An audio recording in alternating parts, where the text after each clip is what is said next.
Tuloy ang gala. Ito, pag nabasa to, madulas to. Buti na tuyo na. Subscribe naman yan mga kagala. At sa aking page, Gala ni Var sa Facebook. Follow na lang po.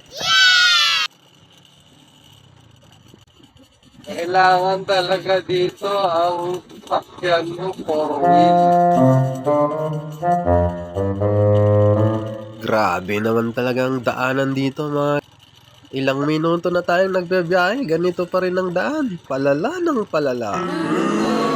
Parang walang katapusan at hindi natin mararating ang ating pupuntahan. At ayun na nga mga kagala. Napalaban tayo sa rough road. Dito sa Ottoman. Pero sa Tagala, kita nyo naman yung tanawin dito, napakaganda.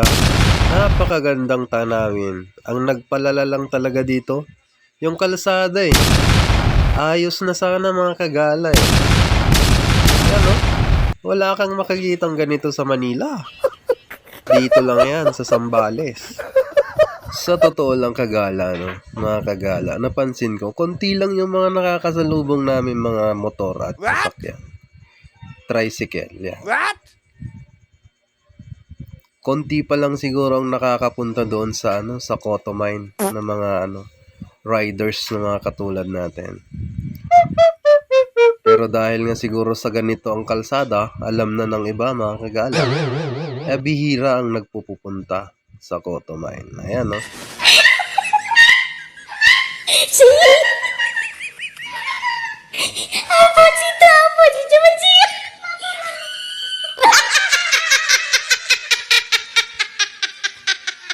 Kaya ba, umaharurot pa yun, oh. Tignan mo nga naman. Dinaig pa ang mga 155, oh. NMAX Sniper. Dinaig pa ng 100cc na yun. Grabe naman yun. Sanay na sanay sa rough road ang motor na yun, mga kagala. Mukhang pinahiya niya mga kagala ang mga 155 na yan, ha. Wala na siya, oh. Naguhitan kami mga kagala.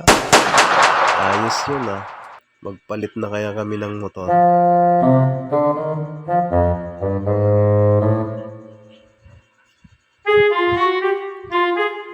Ayan mga kagala.